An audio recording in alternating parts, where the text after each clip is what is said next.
Welcome back to the shop. I'm Kirk Anderson. Now in this video, I'm making a very simple birdhouse. This video is also part of a series I'm creating for the beginner woodworker.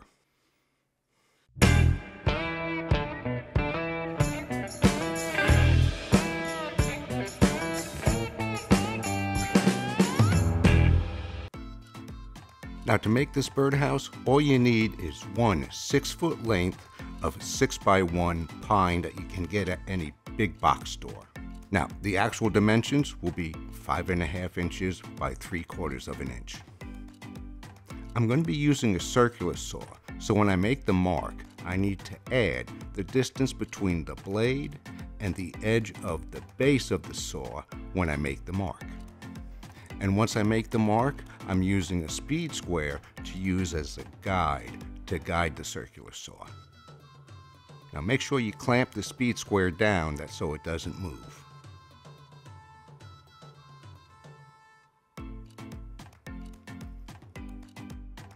Now the side pieces of the birdhouse are a little bit narrower than the width of the board, so I need to cut that down.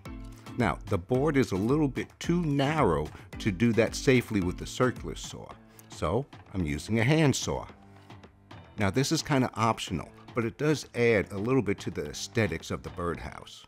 The roof is going to be slanted about 10 degrees, so in order to do that, I need to cut 10 degrees off the top of the sides of the birdhouse. The best way to mark out that is to use a protractor. Again, it would be unsafe to cut this with the circular saw, so I'm cutting it with the hand saw. Now, you might have noticed that I'm using mostly hand tools in building these projects, and that is on purpose. It is more effective to learn woodworking techniques with hand tools than with power tools. And those techniques that you develop using hand tools can then easily be adopted to power tools. Now just to smooth things out, I have a block with some sandpaper on it. I'm just going to sand the ends off a little bit. Now using the combination square that I've set to half the thickness of the boards, I'm just marking out where I want to put the screws. Now I will usually pre-drill whenever I'm using screws, but especially in this situation where you're this close to the end grain. Now if you don't pre-drill, there is a very good likelihood that the wood will split when you drive the screws in. Now you'll also notice I'm using a scrap piece underneath the piece I'm drilling into. That will prevent the majority of any tear out that will happen as the drill exits the wood. Now I will be gluing and screwing it. Now the glue I'm using is a waterproof glue. The particular brand I'm using is Type Bond 3. Now a lot of time I'll have little acid brushes that I use to spread out the glue, but that thing at the end of your hand called a finger, that also works pretty well. But regardless, you want to spread the glue out. You don't want just a bead of glue laying there. When you spread the glue out, it creates a better bond. Now, as you can see here, I've got other blocks of wood positioned around, and this is to help align the pieces while I'm putting them together. Now, whenever I'm screwing anything, I always clamp the pieces first. That way, the pieces are less likely to move around as I'm driving in the screws.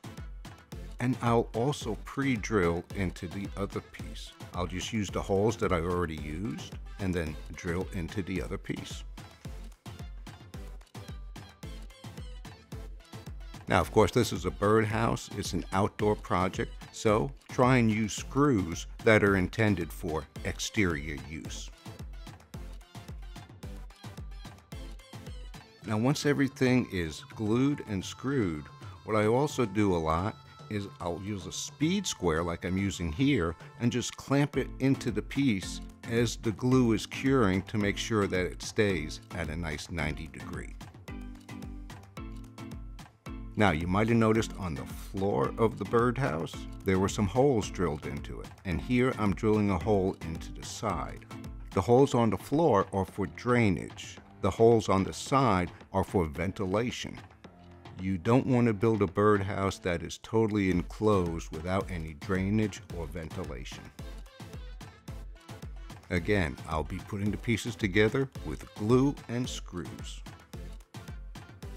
I always make sure that I put plenty of glue on any piece that has an end grain. Again, I clamp everything before I drive the screws in.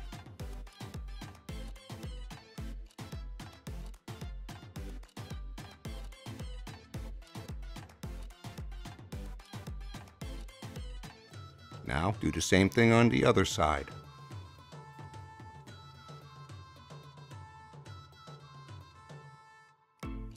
Now, I'm just marking where I want to drill the hole for the access holder so the birds can get in. Now, when it comes to birdhouses, the size of the birdhouse and the size of the hole that's drilled will determine what type of bird we'll call this birdhouse home. This birdhouse is relatively small with a small hole, and this birdhouse is really designed for finches. Again, as I'm drilling this hole, I've got a scrap piece underneath that so it'll prevent tear out.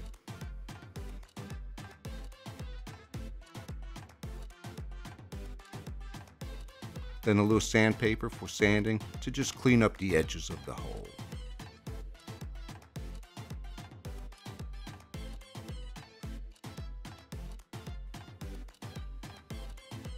I'll continue to show some more of the assembly, but I'm not going to explain every time that I drive a screw in. I think you can get the idea.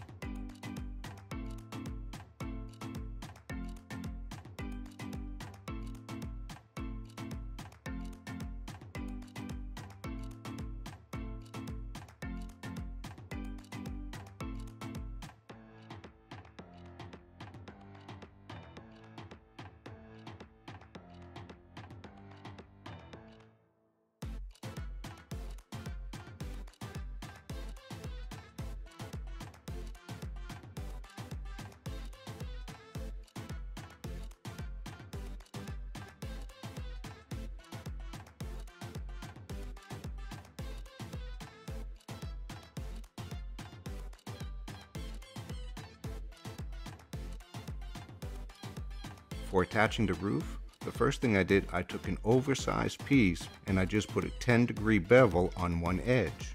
And then I will place that on the birdhouse and make a mark. A lot of times when you're building projects, there's no reason to pull out a tape measure. You use the piece to make a mark to cut to. Now here you can see that the front of the birdhouse and the sides don't meet perfectly. And that's actually fine. I'm not going to put any glue on the front piece to attach the roof.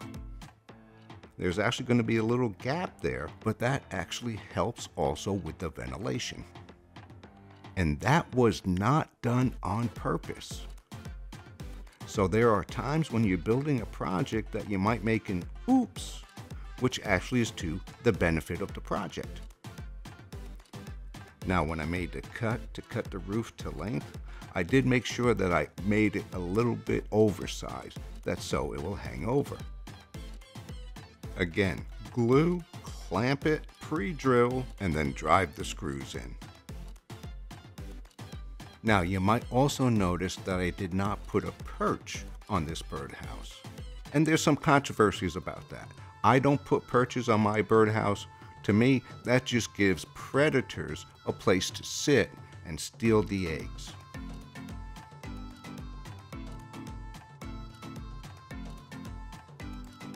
Now, this is an outdoor project, a birdhouse. You usually don't want birds living in your house, unless you got a parakeet or something like that. So I'm not that worried about how it looks as far as sanding it. But what I'm going to do, I'm going to sand it with 60 or 80 grit sandpaper just to knock the sharp edges off and to take off any of the pencil marks that I have.